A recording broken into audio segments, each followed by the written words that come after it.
గారు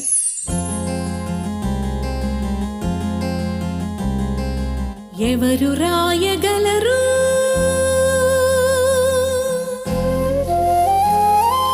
అమ్మ అను మాట కన్న కమ్మని కావ్యం ఎవరు పాడగలరు